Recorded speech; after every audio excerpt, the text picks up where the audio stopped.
points are gained or points are lost, there will be much to discuss. For analysis regarding tonight's Winnipeg Jets game, here are Dave Minuk, Ezra Ginsburg, and your host, Drew Mandel. The Illegal Curve post-game show starts now.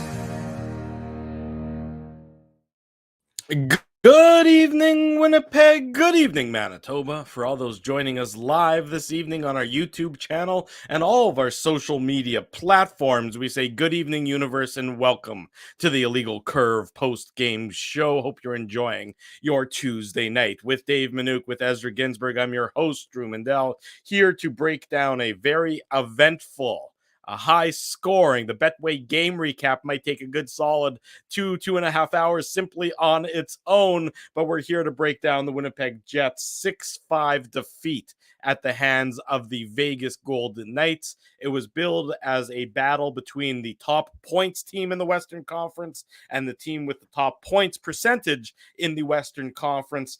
And I'd say, gentlemen, that this game, while obviously for Jets fans, is on the disappointing side of the ledger. From an entertainment standpoint, I was highly entertained by tonight's contest, and I would certainly sign up to see more games between these two teams, particularly when both squads would be at full health, because tonight was plenty entertaining, and there was a lot of talent out of the lineup for both teams, Ezzy. Good to see you. Dave, good to see you as well. Certainly an entertaining contest tonight. Yeah, pretty crazy that the Jets have nine losses this regular season. 3 of those, a third of their losses this season are against the Golden Knights, right? Not the Golden Knights. But I agree with you, Drew. Like, I don't think anybody would have complained if there was overtime tonight. It was just fun. Like, tonight was just a fun game. I was saying to Dave, like, this was a game that, there was no controversy. It was just 2 good hockey teams going back and forth, trading goals, right? And we shouldn't be at all surprised that Scheifele scored with 1.6 seconds left, because all 3 games were 1-goal games, right? And I think where you were going with that, Drew, is even though the Golden Knights won tonight, I don't think you could say that the Golden Knights are, head and shoulders above the Jets right now. And I'm sure we're going to talk about the injuries, and the Golden Knights have their good fair share of injuries, but so do the Jets, right? Like, Nick Ehlers is at the top of that list. He's been out, we know that, for the majority of the season, but you take out a guy like Saku Maanalainen, say whatever you want about Maanalainen, but he's actually been a big part of this Jets team, playing up until now every single game, right? Up until his injury, I should say. He had played every single game for the Jets, if I'm not mistaken, or almost every single game, right? So this was, you had Scheifele, obviously, the hat trick doesn't, impact the Jets' ability to win, but, you had Stone with a couple of goals, hometown kid, and I believe it was his 500th point, if I'm not mistaken, right, Dave? I thought I saw that Stone had 500 career points now. So he was really good. Let me check here. Yes, he does have 500. Just updating my Hockey DB, refreshing it. He was really good. Jonathan Marchessault, guys. I mean, you go back to that 2017-18 season, he was a Jets killer, right? In addition to Marc-Andre Fleury just standing on his head in that third round series. So, yeah, really entertaining, and you got to give the Golden Knights credit, right? Like, Jack Eichel's out of the lineup, Zach Whitecloud's out of the lineup, Shea Theodore, Alex Pietrangelo, I think, has missed 7 or 8 games now. He's dealing with an illness in the family. So, I mean, that's 3 of your top 6 defensemen. Mm-hmm. And like a guy like Danil Miramanov, he's not exactly a guy before the game that you were, circling his name on the score sheet saying, like, you got to look out for this guy, but he's a really impressive defenseman. And when you've got, guys like Stone, we talked about Marchessault, William Karlsson, Chandler Stevenson. I remember 3 or 4 years ago when the Golden Knights picked him up, Drew and I were both kind of saying, like, why didn't the Jets get this guy? For a 5th round pick. That's all it cost. I mean, right. I tweeted about it, Ezzy, during the game when Stevenson was, dominant at times, when he was noticeable and the Jets largely didn't have answers for him. I tweeted about it that Chandler Stevenson for a 5th round pick is one of the most one-sided trades in recent NHL memory, and it's not talked about at all, because Washington basically gave him away. And I remember, if you want to go way back, I remember when the trade happened, and I was doing a pre and post on the old radio station, and I remember talking to our good friend Rick Ralph, and I'd say, this is a missed opportunity for the Jets. This is back when the Jets had many holes in their lineup back then, to acquire a guy like Stevenson for basically nothing, because a 5th round selection is almost the equivalent of an undrafted free agent. You don't expect 5th round selections to necessarily translate into NHL caliber players. Vegas acquired him. The Jets didn't. I thought that was a mistake at the time. You can go back and if you want to find the tape, and if our friends at the old radio station haven't burnt down their archives, you can go back and listen to it. Pretty sure there's no tape there left, Drew. Yeah, pretty sure they sold the tape. The tape, they get 10 cents for the tape, so they have to sell it. No, they're yuck tapes now. Everybody's laughing. Comedy, haha. whatever the point is, Dave M, is that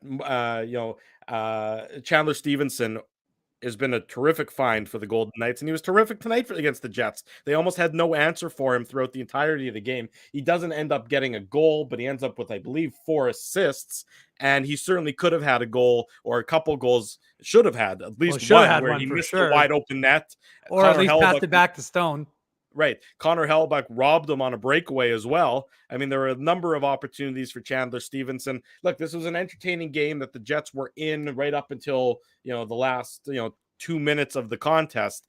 But Vegas, I thought, was, the speed and their transition, I thought, kept the Jets on their heels for a lot of the game, Dave. Yeah, there's no question about it. They were able to get in behind the Jets defense a number of times to create opportunities for themselves. And that's one thing the Jets weren't able to really handle tonight. I thought Connor Hellebuyck was able to make those saves, it seemed, but there's definitely the Vegas speed was and the transition was definitely catching the Jets like a shade slow, I would think, throughout the course of the game.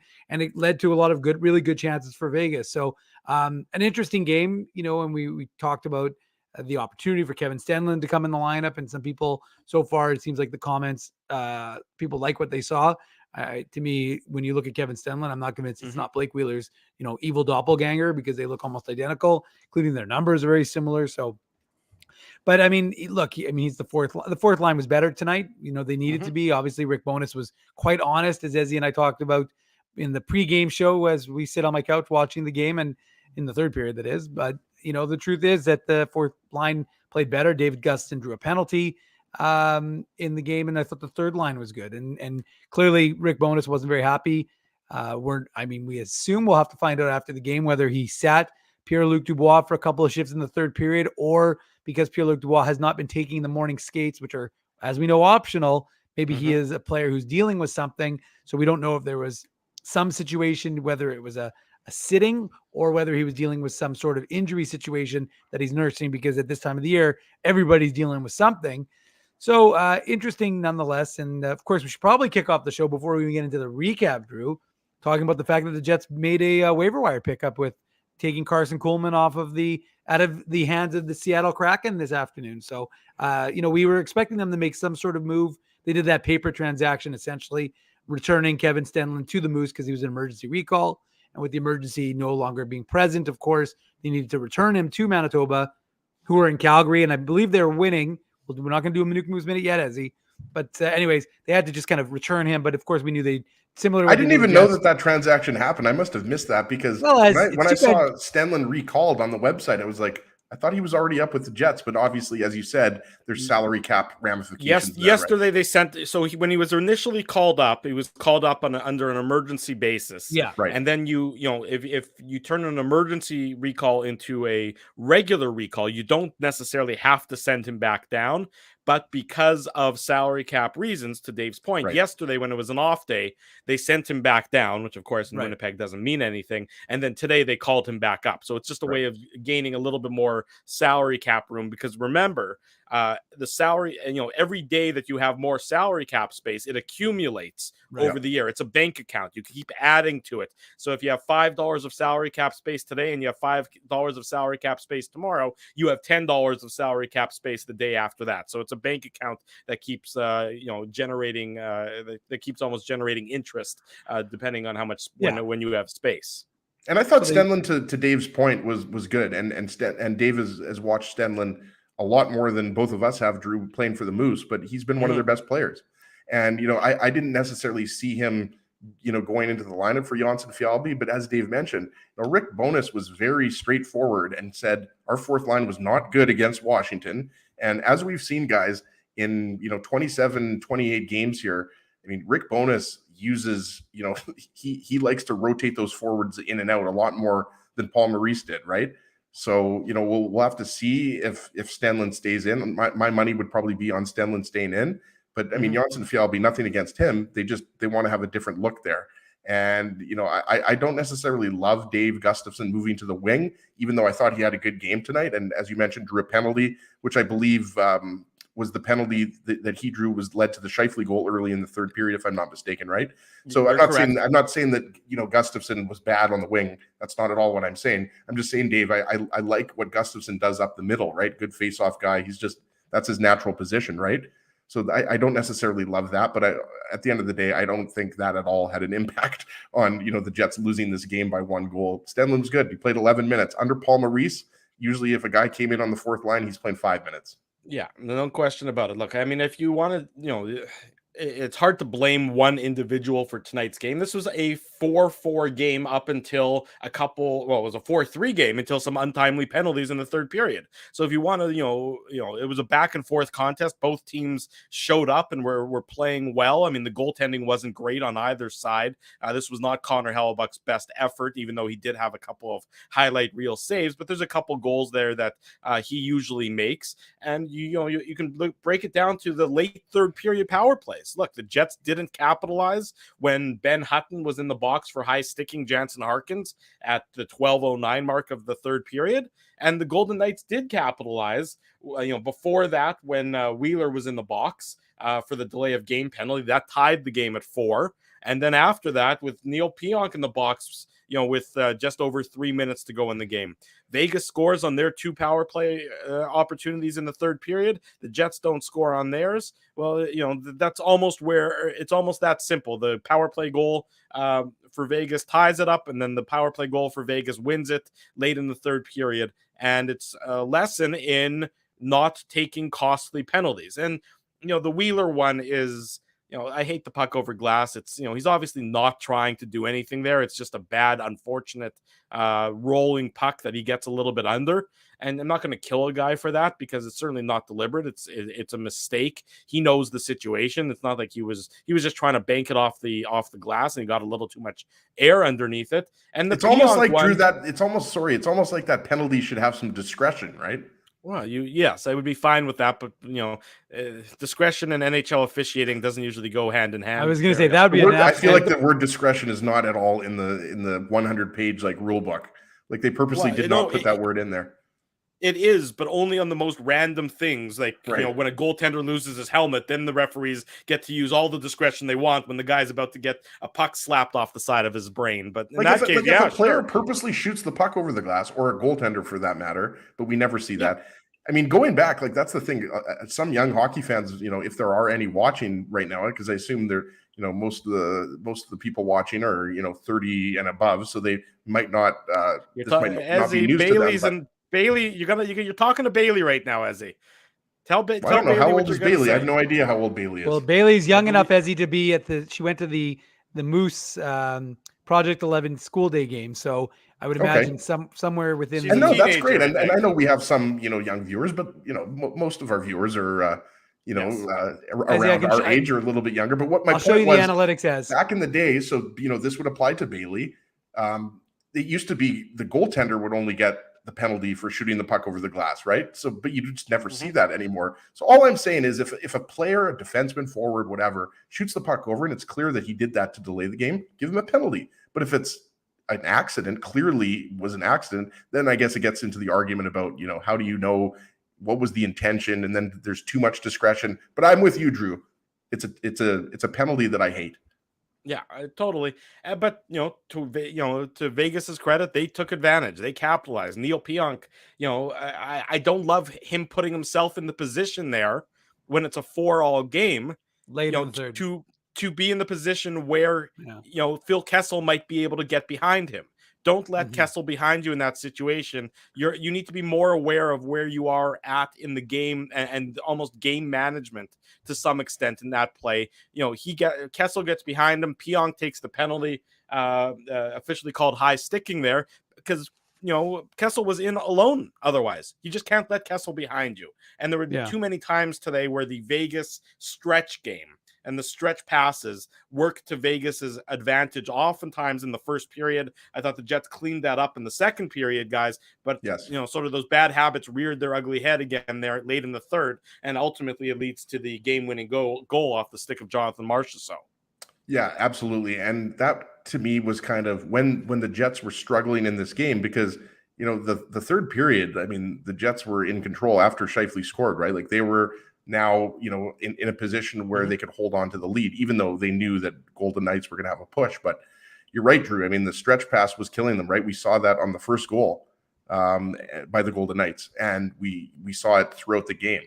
And the power play, obviously, as you mentioned, did the damage in the second period, but the Golden Knights moved the puck quickly, and even without guys like Shea Theodore and Jack Eichel in the lineup, it's a very skilled, fast team.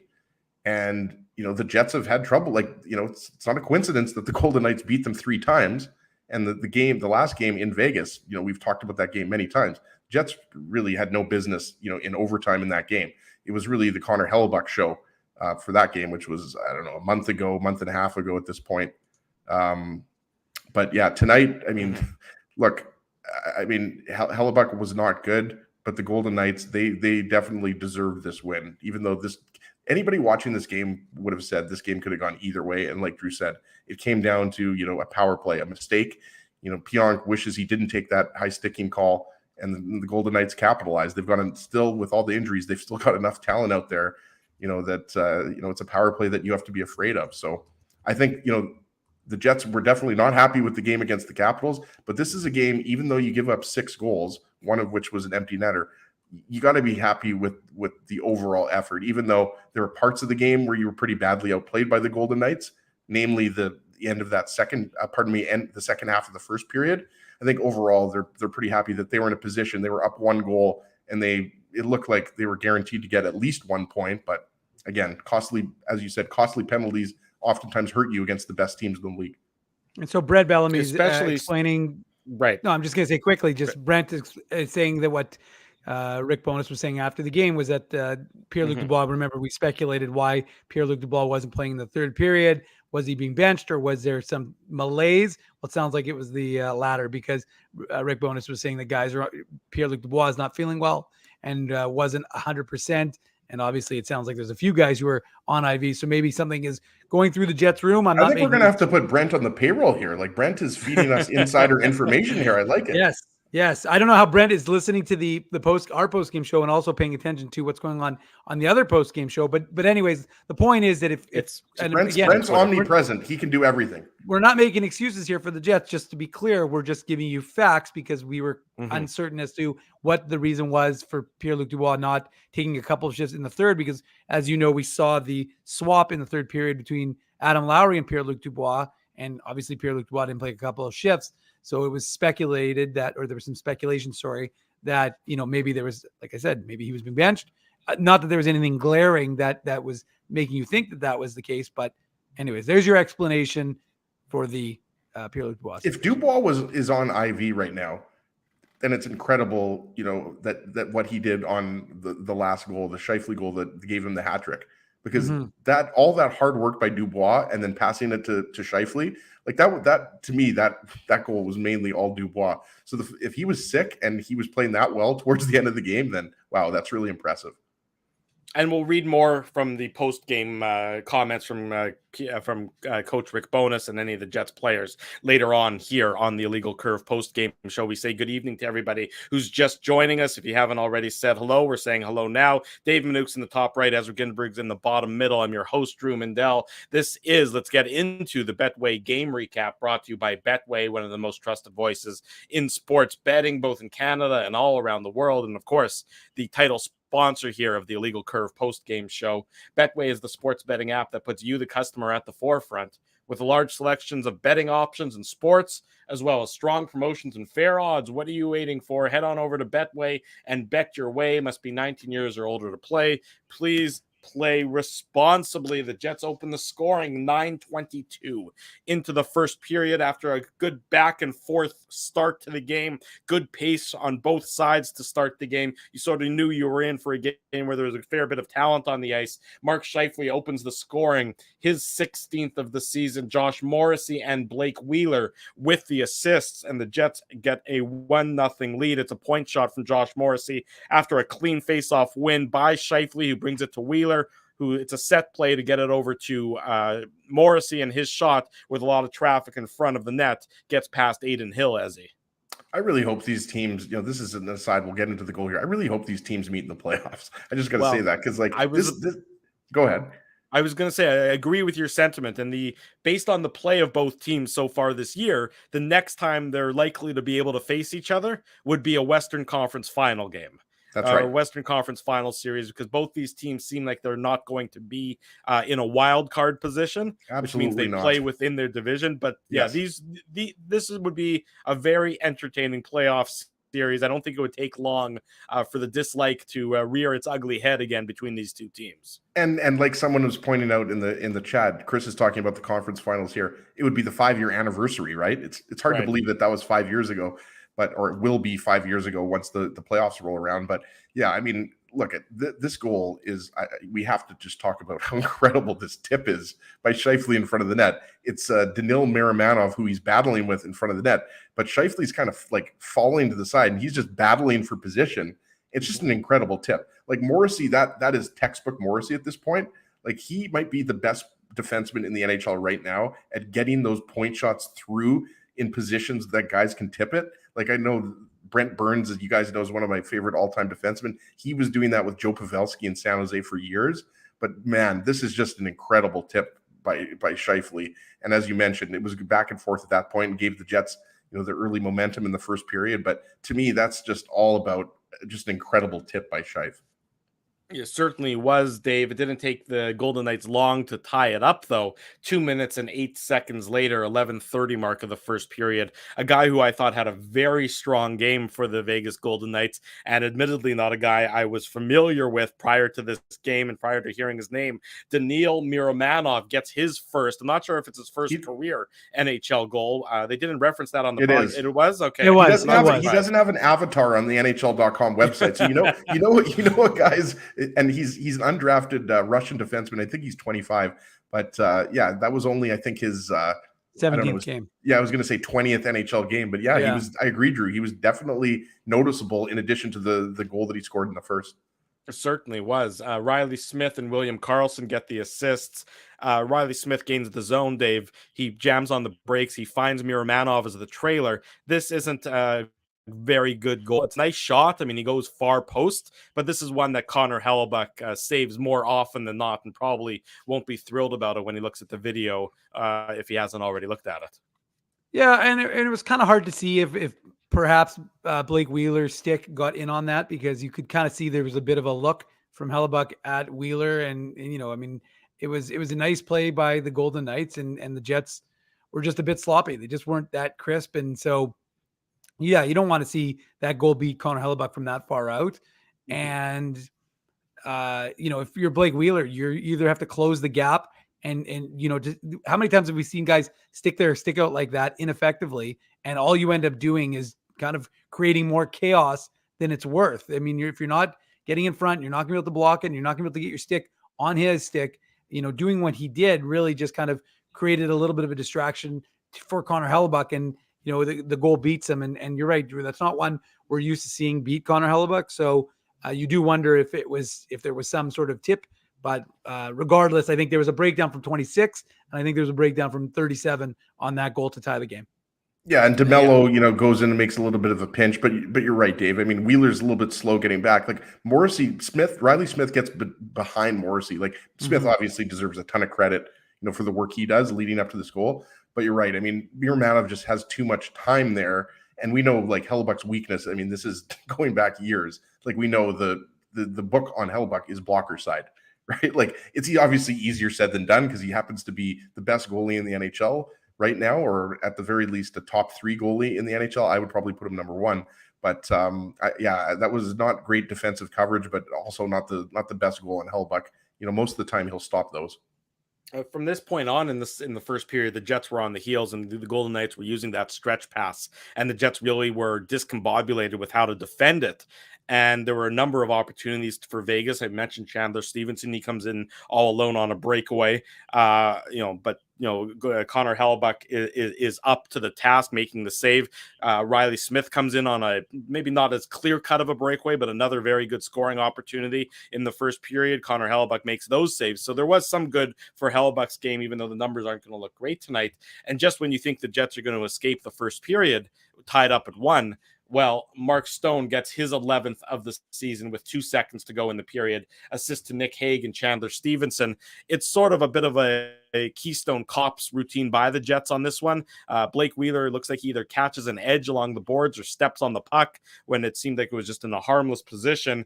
It comes out to the point, and it's a simple shot on goal. But yet Connor Hellebuyck gives up a rebound on it where he typically wouldn't. The rebound just sort of falls at the feet of Mark Stone, and nobody's there covering him, and he just slides it into the empty net right before the buzzer to end the first period, Ezzy. Yeah, it's funny. T. Will, sorry, Dream laughing. Keystone Cops, the unique code word. I don't think that that's going to be the code word tonight, but it could be. But it isn't, Ezzy. But I can already tell you, 2 people have already guessed it. I'm not happy with you, Frosty Winnipeg.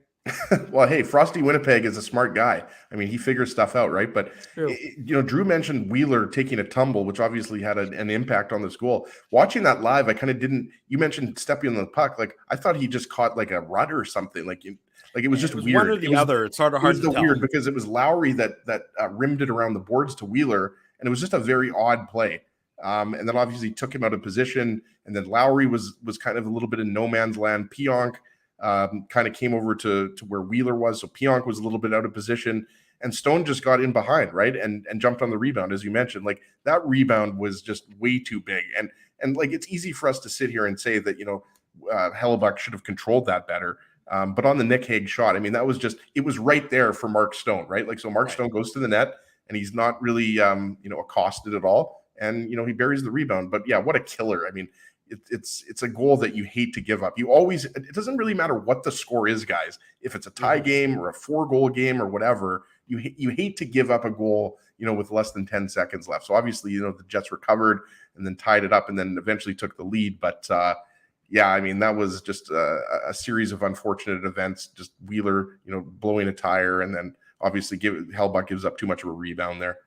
Yeah, absolutely. So that's how it is after 20 minutes, 2-1 for the Golden Knights. The Jets recalibrate themselves, is the word I would use, in the dressing room between periods 1 and 2, and they have a much better start to the second period. They're starting to take away the stretch pass that Vegas used so well.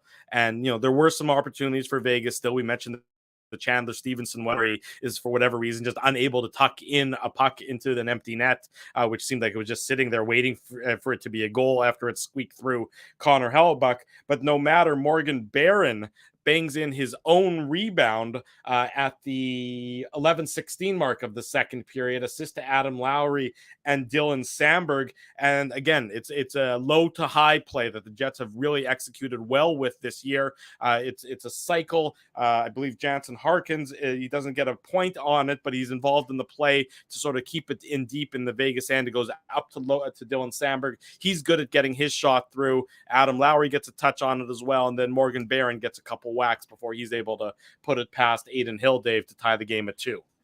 Yeah, and I like the way the third line was rolling a little bit. And as and I were talking about how we thought that this was going to be the third line for this Jets club at the beginning of the season, and they seem to be united. And I liked what they all bring to the table. I like Morgan Barron on that line. I think Jansen Harkins in a role where he can get a little more ice time is going to probably try. Well, I mean, again, has the opportunity to thrive a little bit more than maybe on the fourth.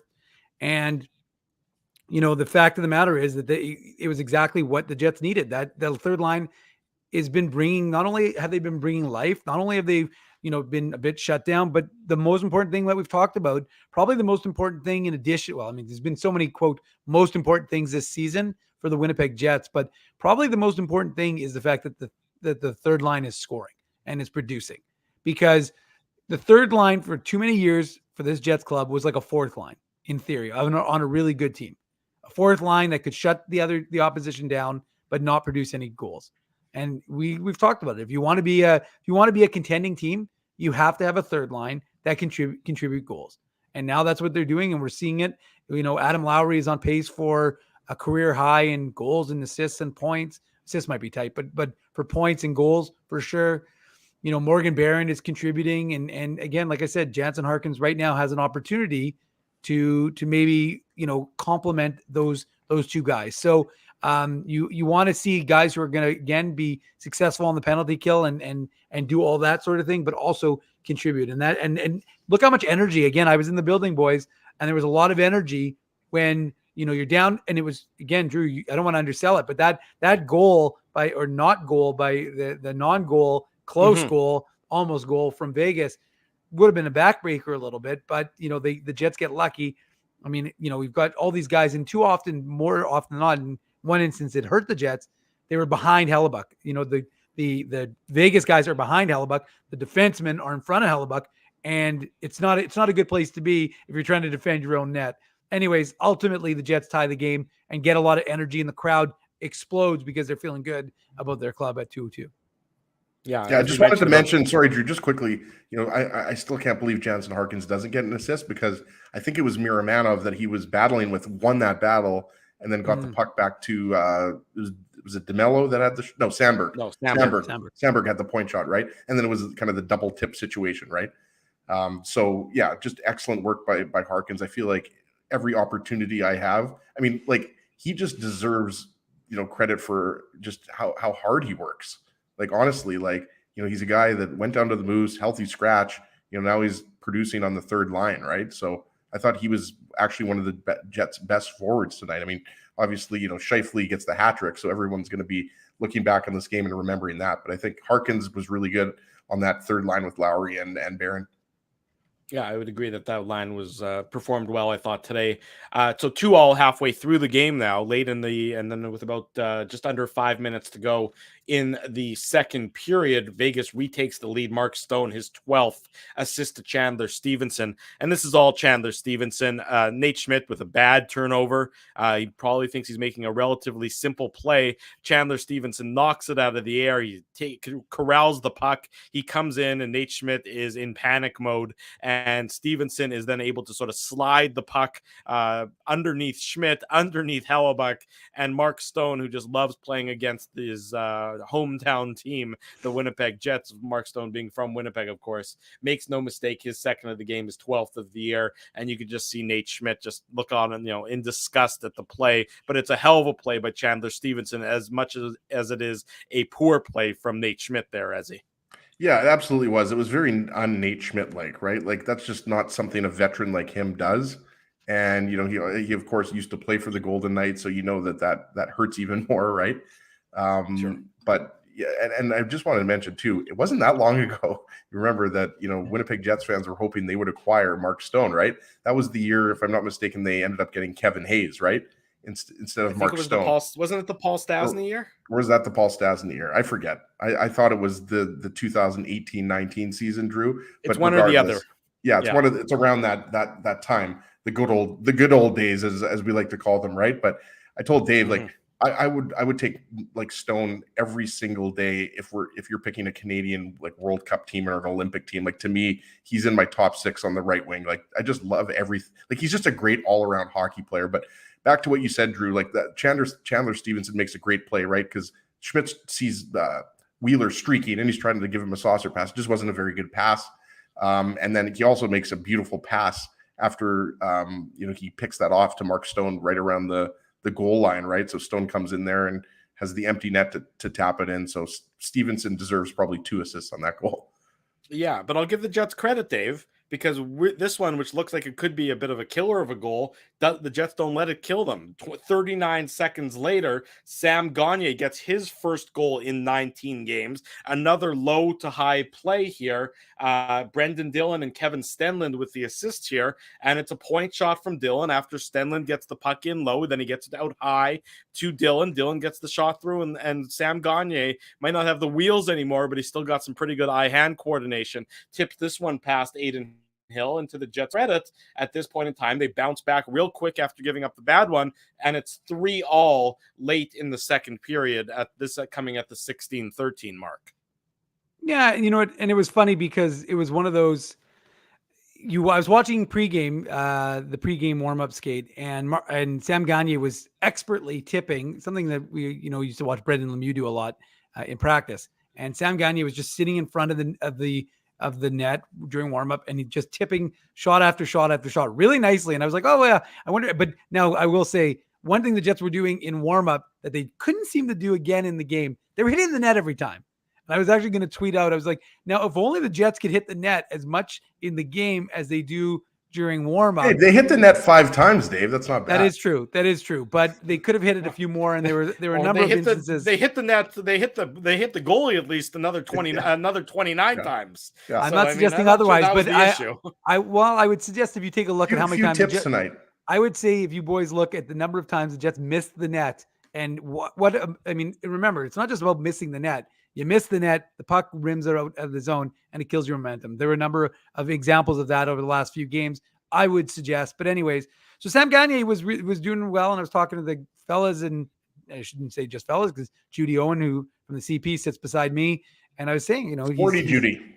Yeah, so That's her name on Twitter, Sporty Judy Owen. He was tipping the pucks home nicely, and I thought, well, we'll see if he can do that in the game. And sure enough, beautiful tip by the veteran, his first goal, I believe, in 17 games. And yeah, that was again another momentum gainer, right? Because you felt like you were in that contest, and suddenly you find yourself down. But Sam Gagner brings you back into it, and suddenly again, one thing I have to talk about is good energy in the building. It was a good crowd, and Vegas. People talk about that playoff series against the Golden Knights. It created a rivalry, and I can't tell you how many people have already said I hate Vegas and Vegas, blah blah blah. And the truth is, again, it's created something that previously we've really only seen with Minnesota and St. Louis. And again, it's what happens when you play against teams in a series. But I think that there's become a dislike between Vegas, and it's also because of all the ties, right? All the Manitobans, all the Winnipeggers in the organization, obviously from the GM all the way down. And also Paul Stastny signed there after he got traded to the Jets, right? Absolutely. So anyways, it was just an interesting sort of contest, and I thought the energy in the building was good, and I thought the fans were bringing it. And yeah, you found yourself watching a 3-3 game quite quickly after that beauty tip by Sam Gagner. Drew, if I could jump in here really quickly, sorry. Go ahead. I was just going to throw this out there for the chat and for you boys. Saw Jesse Granger, a good friend of the show who covers the Golden Knights for The Athletic. He was saying that he thought it might have been a high stick. I didn't think it was a high stick at all. No, it wasn't. And that's what I was kind of curious about. Maybe he was just seeing a different angle or something like that. But I thought that was a good goal all along. Like at no point did that even cross my mind that they were going to challenge that. No, I'm with you. I'm with you, Ezzy. When I was watching, I mean, the goal happened right below our seat in the press box, and I wasn't even thinking twice about it. I didn't think, and they had a face off quick. Like there was no, I don't think Vegas even talked it over, to be honest with you. Well, so I'm not sure if Jesse was in the building or if he was watching on a broadcast. I don't know either. I just thought I'd throw it out there because I mean, when you have a tip like that, like a long tip, and yeah. So I agree with Frosty, by the way. Good goal. Love Vegas, the city. Can't not love Vegas. You are a big fan of Vegas, the city. Except for that guy that got mad at me that one time because he thought I was cramping his style. I forget what casino we were in. Remember that, Dave? And that guy said that I told on him to the cops or something. Anyways, well, that's a story for IC After Dark. Yeah, I was going to say. I think I'd like to hear that story. Yeah, why don't we tell the story when the Seattle Seahawks were celebrating? Yeah, that's right. We were at a club and the Seahawks came in, and we were like, "Oh, obviously we're partying. We're the Seahawks party." No big deal. Big Daddy and Dave M were at Dre's in Vegas, and and the funniest part Dave is the Russell Wilson of Winnipeg. The best part was Ezzy and I got there. Doesn't play on Seattle anymore, Ezzy. Well, at the time, At the time, I know it's fact based, but the point is that Ez and I may or may not have gone to Dre's. And the best part was I think we rolled in at like 1, and they're like, it doesn't start till like 2:30. And then they put us right beside the Seattle Seahawks. It's pretty cool. And they said, "Are you two the guys from Illegal Curve in Winnipeg?" We're like, guys, no autographs. Come on, we're just trying to relax. We're just trying to have a good time. The Jets played well in the last few minutes of the second period. They draw a penalty. Alec Martinez, the Jets' first power play opportunity of the game, takes a slashing penalty on David Gustafson with 20 seconds to go. That penalty carries over into the third period. And Mark Scheifele at the 41-second mark on the power play, his 17th of the season, his second of the game, with an assist to Kyle Connor on a beautiful one-timer, give the Jets the 4-3 lead. The Jets battle back. They had that 1-0 lead, and then they finally have retaken the lead early in the third period with this goal by Scheifele, and this is just a world-class shot on a great pass from Kyle Connor on the power play to make it all happen, Ezzy. Yeah, and the thing is, we haven't really seen, like, over the years, we haven't really seen Scheifele and Connor connect on the power play. So that's what I thought was really unique about this goal. Obviously, I'm just being an idiot, but yeah, I mean, there's not much more you can say here, right? Like, the Jets were moving the puck really well. Still, I mentioned this last post game that I did, or maybe it was the Saturday morning show. I just love Perfetti on the power play, but this is just classic, like, Scheifele, sweeping down on his knees there, and just a beauty one-timer. And we got to give the Gus Bus credit for, again, drawing that penalty at the end of the second period, which obviously gave the Jets the power play. Yeah, it gives the Jets the power play, but the special teams end up costing the Jets, and it's the penalty kill in particular. And it's not something that we're used to saying this year, Dave, because the penalty kill has been so good. Although that's now 2 straight games that they've given up power play markers. It's 2 in a row from Jonathan Marchessault. The goals are identical. Marchessault from Miromanov and Stevenson at 9:38 to tie the game. That's the one with Wheeler in the box for the puck over the glass penalty. And then 8 minutes and 6 seconds later, after the Jets fail to capitalize on a power play, Marchessault from Miromanov and Stevenson, they move the puck around. The first one is a good shot by Marchessault, a good solid wrist shot. It looks like it beats Connor Hellebuyck short side. And the second one is just a one-timer. Marchessault doesn't get the headlines in Vegas anymore. It's been a few years since the Florida Panthers gifted Vegas Marchessault and Riley Smith, but Marchessault can still play hockey. His 13th and 14th of the year come in late in the third period to give the Golden Knights the eventual. Well, this made it 5-4, and it's the game-winning goal there in the 6-5 win there, Dave.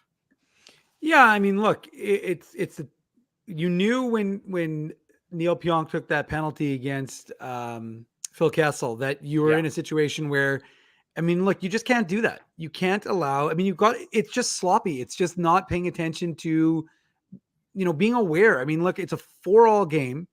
And I mean, you're going to let Phil Kessel, who quite honestly, I didn't even notice throughout the course of the game. And maybe they showed him a little bit more on the broadcast, but by being there live, like, I didn't think Phil Kessel did anything other than, to be honest, you draw the penalty that allowed Vegas to score. But really, I didn't notice Phil Kessel other than yakking it up with Blake Wheeler during warmup, but he wasn't noticeable to me, at least, throughout the course of that game. And then you allow him to get in behind you. You take a penalty because you're not moving. I didn't think Neil Pionk had a particularly good game, and I thought that it's just unfortunate. It's not something a good team does, right? Like, a good team shouldn't be, to quote a Drewism, not having the attention to detail in late in the game. I mean, it's under 5 minutes to go in the third period of a tie game, and you're allowing, not only are you allowing him to get behind you, but then you're taking a penalty and you're putting your team behind the 8 ball. And so, it's an unfortunate circumstance for Winnipeg, and now you're finding yourself having to chase, and it's deflating, right? It's deflating because you fought back to get into the game, and now suddenly you're chasing it again, and it's late in the game. And so that's a tough position for the Jets to be in. And it's not impossible, of course, but it's just not an ideal one given the fact that Vegas is still, despite all the injuries, still a pretty good team. Can we go back to Marchessault's first goal for a second, though, the goal that tied it up 4-all? Is there any chance that went off of Sandberg's skate? Because originally, like, that was a low wrist shot, and the way Sandberg looked up to the sky, I don't know if you guys were thinking about that. I just watched it again on the replay. Like, that was one goal that I thought that, well, not one goal, probably the second or third goal that I thought Hellebuyck should have stopped, because it was just, to me, like, it wasn't like a close range shot. It wasn't the hardest wrist shot. I originally, when I was watching it here, thought it might have gone off of a stick or something. It was Stone and Sandberg in front of the net. Anyways, I don't know if anybody in the chat noticed that as well, but I thought that might have gone off of Sandberg's skate, just the way he reacted after it went in. But yeah, it's certainly not a typical goal that Connor Hellebuyck gives up, and there were a few of them in tonight's game. The winning goal is a much more sort of usual power play goal to get scored on, where the puck is cycling around and it's a one-timer and Marchessault can fire the puck like nobody's business. And you very well might be right, Ezzy, because if you know, when a player looks up like that, it often is an indicator that it maybe deflects off of them, and the player certainly knows better than anyone else when a puck ticks off them, even how minutely the redirection might be, it impacts the goaltender. So it's also true, Drew, there was it wasn't like a lot of traffic, right? Like it wasn't Hellebuyck was like, he wasn't fighting through traffic to see it, right? And I don't know if it was just like, you know, he wasn't set properly. It was just, yeah, it was a goal that you just don't expect Hellebuyck to let in, especially the way he's been playing lately. Yeah, certainly. You don't expect him to let in any goals in the way he's been playing lately. The Golden Knights make it 6-4, and this one is actually the game-winning goal. Thank you to Maul in the chat for correcting me, because it's William Karlsson into the empty net, Riley Smith and Braden McNabb with the assists, because Scheifele scores with 1 second to go. It's the hat-trick goal for Mark Scheifele, giving him 18 on the year, Pierre-Luc Dubois and Brendan Dillon with the assists. It's nice to get a hat-trick. It's nice on the score sheet. It gets you closer to potentially being in the running for 50 goals this year, but ultimately this was as meaningless a goal as they come, to make it 6-5 with 1 second to go in the game. Maybe if there was 8 seconds, you can go back to, who was that, Darren Quint back in the day, who scored 2 goals. Yeah, thank you. 2 goals in 8 seconds for Jets 1.0 against the Edmonton Oilers and Joaquin Gage, if I'm not mistaken. Wow, I think Joaquin Gage was a net for the Oilers back then. I definitely did not remember that, Drew. Joaquin Gage does a show with our good friend Dustin Nielsen, TSN 1260. They have a show with Zach Kassian. Okay, well, there you go. Pardon me, not Zach Kassian. Matt Kassian. Zach Kassian plays for the Coyotes. What am I talking about? Matt, you would think that Zach Kassian should have retired by now, but don't worry. The Coyotes Gage does a podcast with Dustin Nielsen, who you've heard too doing play-by-play for the CFL on TSN. There you go. There you go. I didn't think that this conversation would somehow veer towards Joaquin Gage, but you never know where we're going to go here on the Illegal Curve post-game show. A 6-5 final. The Golden Don't Knights ignore that Scheifele hat trick, Drew. Sorry. 6-5 Golden Knights final. With it, the Jets dropped to 18-9-1. Second straight loss in regulation. Hasn't happened very much for the Jets this season at all. Only the second time this year that they've dropped 2 games in a row. They'll look to get back in the win column on Thursday against the division rival Nashville Predators, a team that is struggling. The Predators losing on home ice tonight to the Edmonton Oilers, Dave.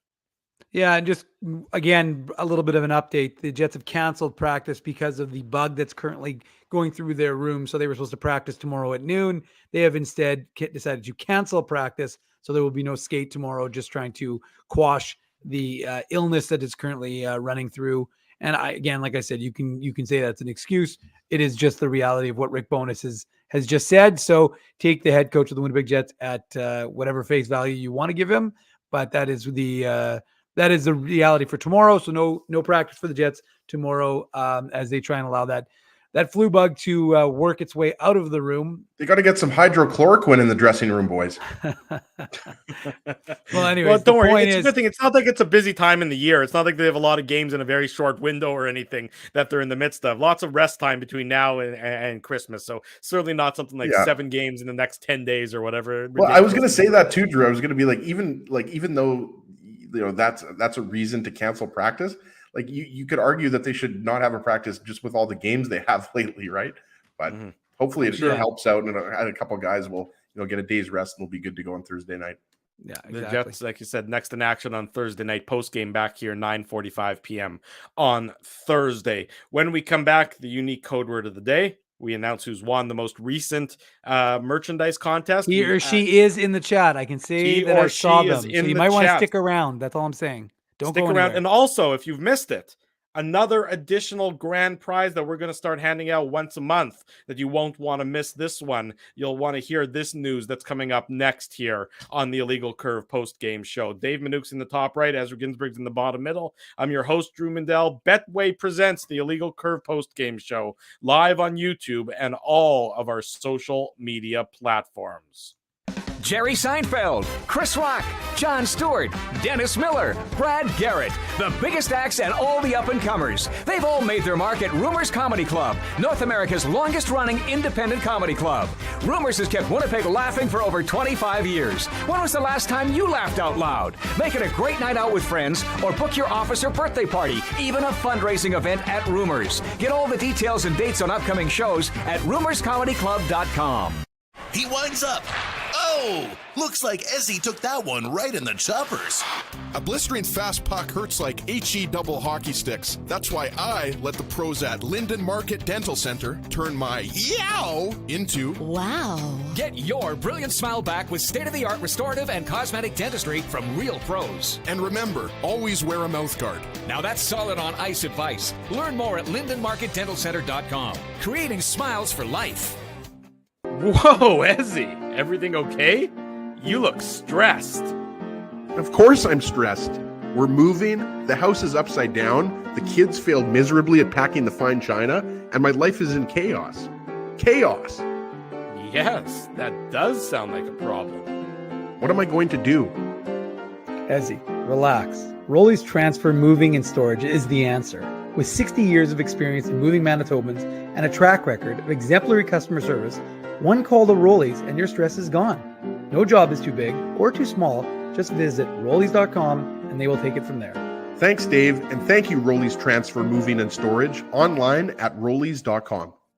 Dave, my man, why are you in the car already? It's hours until game time. Drew, it's because I'm stressed out right now, driving around downtown Winnipeg, looking for a parking spot, and I'm not finding one. I've lost Ginsburg. I don't even know where that guy is right now. Dave, haven't I taught you anything? Do what I do. Pre-book your entire month's worth of game day parking with the Grid Park app. It's super easy to use and saves me both time and stress. Well, Drew, I'm not independently wealthy like you are. So I'm sorry that I don't have millions of dollars to pre-book my parking month in advance. What's that going to cost you? $25? How about $5? Come on, $5? No way. $5. I'm not telling you a lie. And our listeners can get a free park with the new special promo code Illegal Curve. Guess what? There's more. Come on, there's more, Drew. You're lying to me. What more could there be? Grid Park now has underground parking, so my car can stay warm during the game. So wait a second. All the driving around I do, looking for parking, minus 40. You're telling me I could be toasty warm in a car after the hockey game? That's exactly what I'm telling you. Underground parking. Just download the Grid Park app. That's GRYD Park and use the code Illegal Curve. All one word. You'll park for free your first time. Hi, it's Drew from Illegal Curve here. Selling your home can be stressful, but it wasn't for me. Thanks to my friends at Zappia Group Realty, they made the process so easy. My home sold within 48 hours and with multiple offers. Zappia Group Realty took care of everything with their exquisite customer service and attention to detail. If you want to sell your home for more in less time, get started by talking to Frank and Mauro Zappia of Zappia Group Realty. Online at zappiagroup.com. For 3 generations and over 80 years, Tough Duck has been making apparel that works and plays as hard as the people who wear it. From jackets to work boots and everything in between, Tough Duck's clothing can handle the harshest environments, even the Illegal Curve hockey show. Work to live, live to play. Visit toughduck.com.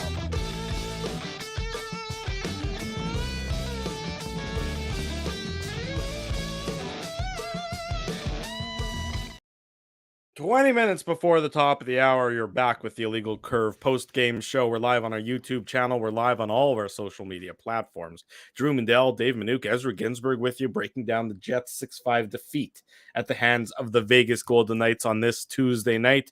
We remind you, Thursday night, divisional rival game, the Jets and the Nashville Predators, back here on our YouTube channel, 9:45 p.m., give or take a couple minutes. Then it's going to be a busy Illegal Curve weekend because they're all busy Illegal Curve weekends. Saturday morning, 9 a.m. back here on our YouTube channel. Then a late night Illegal Curve after dark, probably close to midnight on Saturday night after the Jets and the Vancouver Canucks. And then because rest is for the week, Sunday evening, again, after my Hanukkah party, so I'll be filled with latkes, let me tell you, folks. We're going to talk about the Jets and and the Seattle Kraken. I think that's a 6 o'clock puck drop, if I'm not mistaken, on Sunday, or is it 7 o'clock? Dave M, you know what? If it's No, either I 6 think or it's 7.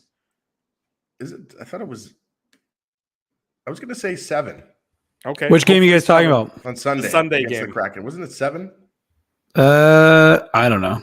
Who knows? There's a million. There's 7 o'clock. I got it. 7 o'clock. I got it on 7. my phone here. 7 o'clock. So 9:45 post game will be. On Guys, Sunday I night. just keep 5 myself o'clock focused on. Pacific. You were right about that. I just Yeah. focus on the game at hand, boys. I can't think about that many games down the. Carpe diem, right, Dave? Live in the Something moment. like that. So we were talking about. We mentioned that the Jets have a flu bug running through their locker room. Number of guys on IV, things of that nature, and they made a waiver claim earlier today. Again, not an overwhelming surprise because we know about the injuries the Jets have suffered with their forward group, and they're thin up front with all the injuries. We mentioned them before: Manalainen, Appleton, Ehlers, etc. They acquired Carson Kuhlman. And by the way, no update. Rick Bowness was asked for an update during the morning availability as to the timelines for both Manalainen and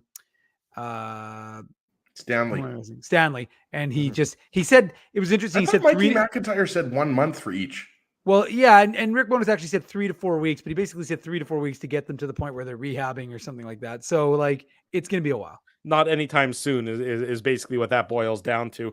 But here's what Rick Bowness had to say about Carson Kuhlman, who the Jets claimed off of waivers from the Seattle Kraken, another one of those Minnesota Duluth Bulldogs. So you'll feel at home with some of the Jets players that are already repping the Bulldogs colors from their college days. Quote, I don't know whole lot about him. I hear great things about his skating and his compete and everything else. He's not getting in until late tomorrow night, so we'll figure out his role as we go along. So Carson Kuhlman, a bit of a blank sheet as it comes to Rick Bowness. So he's got an opportunity to impress the Winnipeg Jets head coach, and we've seen from Bowness so far, it's very much a meritocracy when it comes to sort of the bottom of the Jets lineup. You play well, you do the things you're supposed to do, you do your job, to quote the Belichickism as I talked about on a previous post-game show, and you might very well stay in the lineup. So something for him to think about as he's trying to further establish himself as an NHL regular, I would say.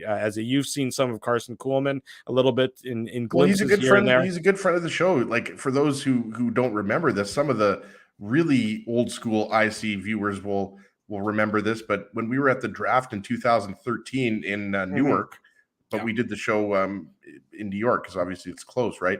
Our friends Kyle and Tom of Veritas Hockey, they represent Carson Kuhlman. He didn't end up getting drafted that year, but Dave documented this, on the website. He was actually invited to Winnipeg Jets development camp. I'm not sure if that was 2014, 2015. I'd have to go back and look.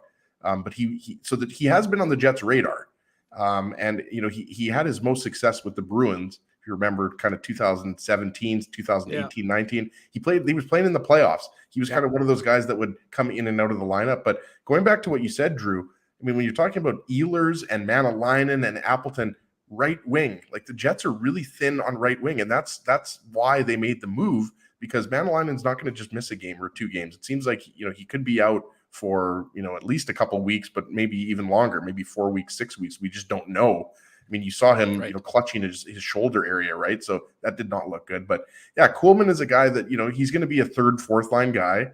And, he's going to give you an honest effort. He obviously, isn't a guy that you're expecting to score a lot of goals, even though he has a decent scoring touch. But this is a guy that's just carved out a nice NHL career for a guy who's been undrafted. He's been in and out of the Kraken lineup a little bit. But yeah, just a great story, like a guy that we had on the show. Can't remember the last time we had him on the show, 1290. He was with the Bruins, but just a really nice guy, hard worker. So I think, it's just a good depth add for the Jets. It certainly would be that. Here's some more from Rick Bowness about today's game and some of the X's and O's, this courtesy of Murat Atesh of The Athletic. Rick Bowness on the X's and O's of being too slow in pressuring Vegas with the puck. Quote, we're a little off on losing that F3. That's the 3rd forward. Yeah, we are. We're giving them too much time, just a little bit out of sync with the D pinching when they shouldn't, and the forward should be there. everything revolves around that F3 being high in the zone. Sometimes he's just getting caught too low, and then it's a foot race. We've really got to focus on getting that guy, getting him much higher, and that's what we did in the second and third period. And that's why you saw the Jets play, I would say, improve in the second and third period, at least at 5-on-5.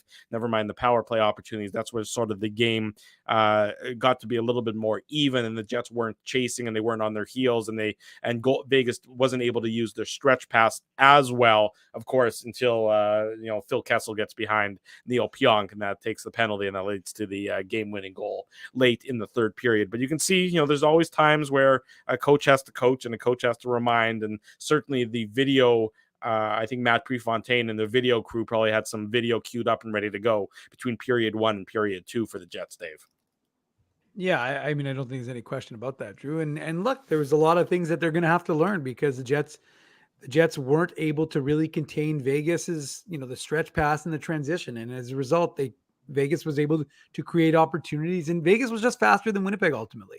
That's what I would say. Like, I think that Vegas was just the quicker of the two teams, and look, it's entirely possible that the Jets were a fraction slow because they're dealing with an illness, and I guess we'll see what happens on Thursday when they're up against Nashville. They could still have it in the room. We'll see what happens, the next couple of games after that. So, I mean, it's one game, and the Jets haven't looked like a slow team throughout the course of the year, which is why I'm more inclined. I'm not here to look for excuses for the Winnipeg Jets. I don't work for the Winnipeg Jets. I work for you people in the chat. I work for Ezzy and Drew. So, I mean, those are the only people we work for. But look, I mean, ultimately, we're just trying to give our insight, and I would look at that and say, well, you have to take into account all the things that are factors.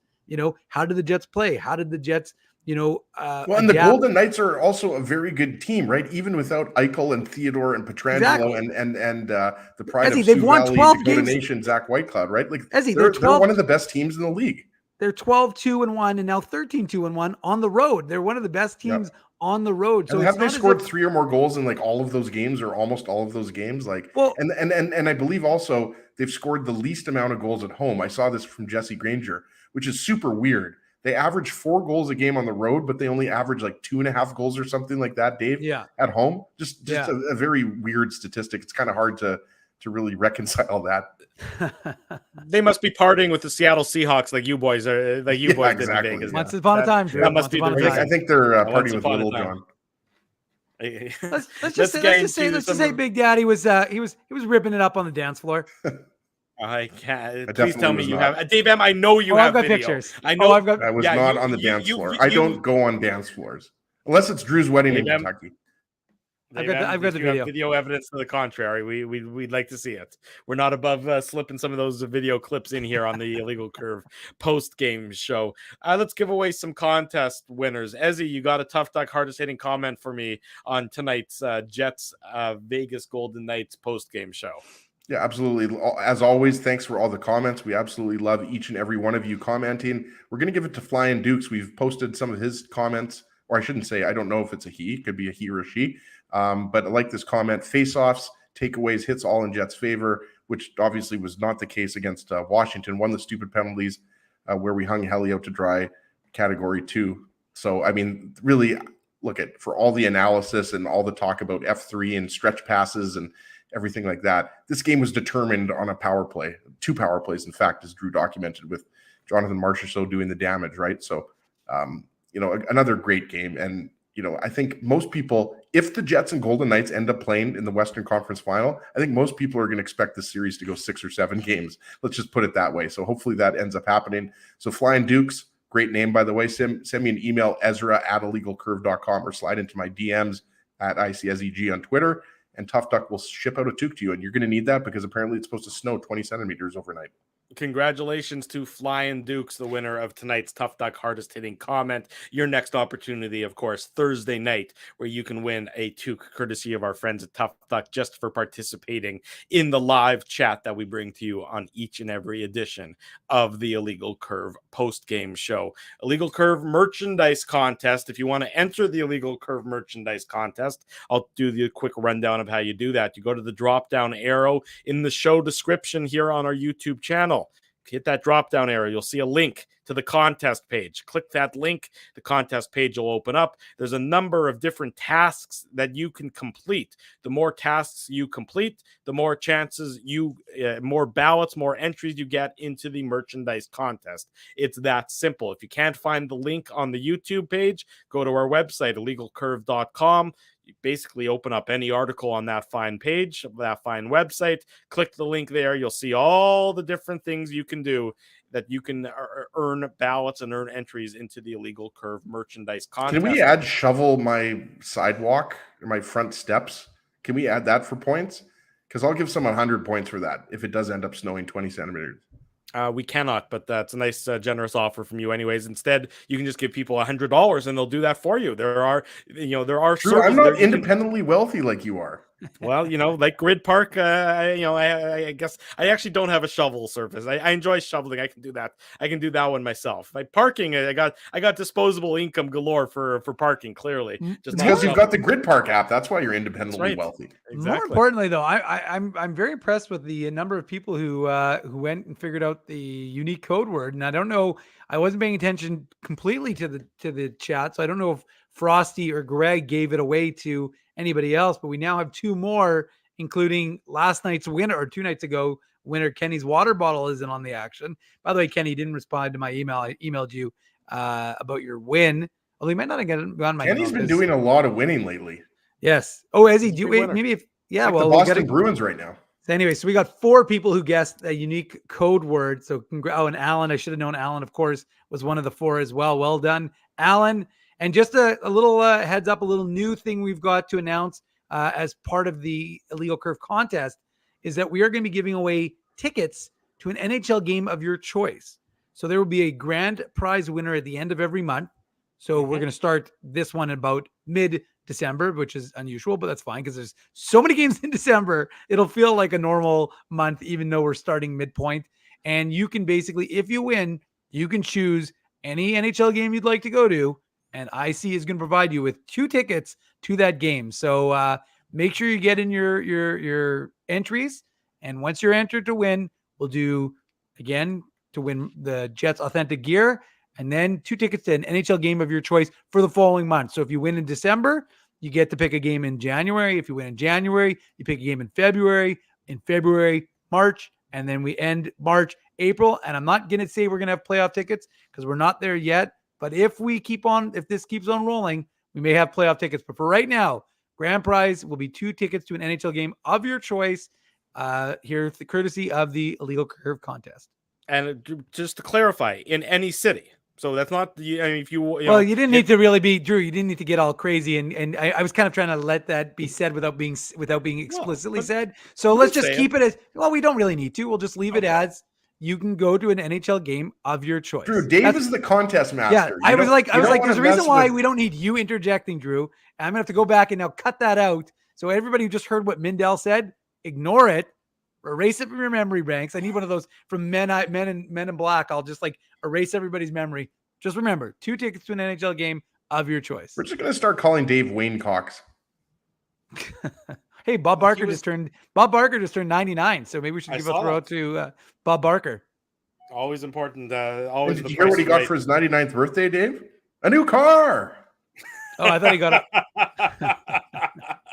it. Nicely done, Mr. Ginsburg. Anyways, I'm available to fill in the rumors anytime, Drew. And for the record, for everyone who's asking, there's no airfare. I don't know. Don't listen to Mindell. All you're getting from IC, I mean, it's not all you're getting. You're getting 2 tickets to an NHL game of your choice. WestJet? Yeah, exactly. So just focus on 2 tickets. Don't listen to me. You people never usually listen to me, so don't listen to me. All of a sudden, you're starting to listen to me. What's wrong with all of you? Don't listen to me. I don't know what I'm talking about, and most people usually say that. So reiterate that I don't know what I'm talking about. That said, I do know that the unique code word for the Illegal Curve contest after tonight's Golden Knights Jets game is Red Rock Canyon. If you've been to the Vegas area and maybe you've visited Red Rock Canyon, it is quite beautiful. Put that into the unique code for the Illegal Curve test. Extra entries as a result. Rock Canyon, all one word, all capitalized, is your unique code word for the Illegal Curve contest for tonight's Jets Golden Knights game. So enter that word now and get those bonus entries. Get extra entries. You'll be entered into the merchandise contest where you can win authentic Winnipeg Jets gear, just like our latest winner. Congratulations to Phyllis Lowen. Awesome. Phyllis, who is, of course, Awesome. always in the chat, had her always name- telling people to hit the like button, always keeping people respectful. I'm very close to making Phyllis a moderator in the chat, along with Frosty, along with Bailey, along with Alan. Phyllis is a big deal. Yeah. For those who don't know, Phyllis is a huge deal in the IC post-game shows. She's awesome. I would suggest that everybody is the everybody, but in this community. But the point is, Phyllis just said, "No way, me." Yes, Phyllis, way you, very way you. So Phyllis is the big winner.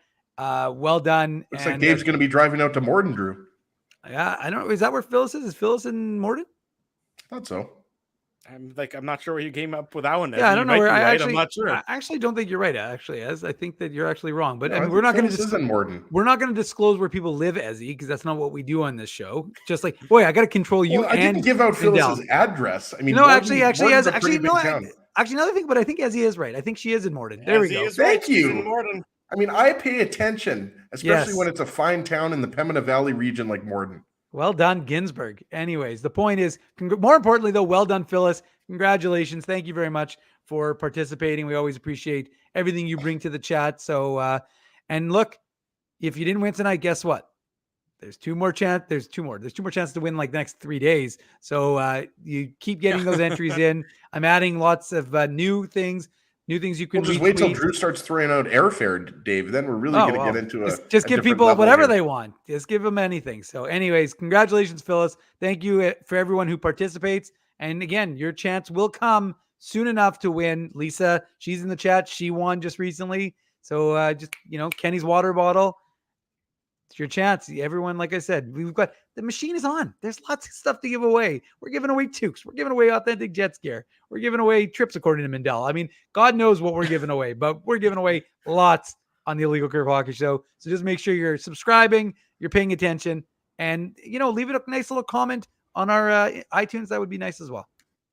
There you go. That is all you have to do. That's what we ask of you, and we give you all these prizes in return. Next time that you can potentially win will be Thursday night, 9:45, after the Jets and the Predators. The Jets hope that the losing streak doesn't extend to 3 games. They want to get on the right side of the ledger, and they'll do so, or they'll try and do so in a battle against their division rival, Nashville Predators, on Thursday night. As for tonight, a 6-5 defeat of the Jets at the hands of the Vegas Golden Knights. Before we leave you on this Tuesday night, we say a big thank you to all the sponsors of Illegal Curve who make the post-game show, the Saturday show, and the website a possibility. Our friends at Rumors Restaurant and Comedy Club, Ryan Belleville in town at Rumors. A couple shows already sold out, but you can get your tickets at rumorscomedyclub.com.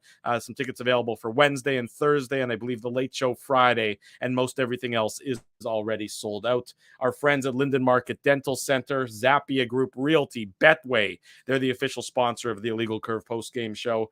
Tough Duck, Boston Pizza, Seagram's, Rolly's Transfer, Grid Park, and The Keg. Support these fine businesses because of their continued support of Illegal Curve Hockey. Big thanks to all of you for joining us on this Tuesday night. If Put you on your haven't already antlers. done so, It's time smash- for the Minute Moose Minute on the Illegal Curve Hockey Show.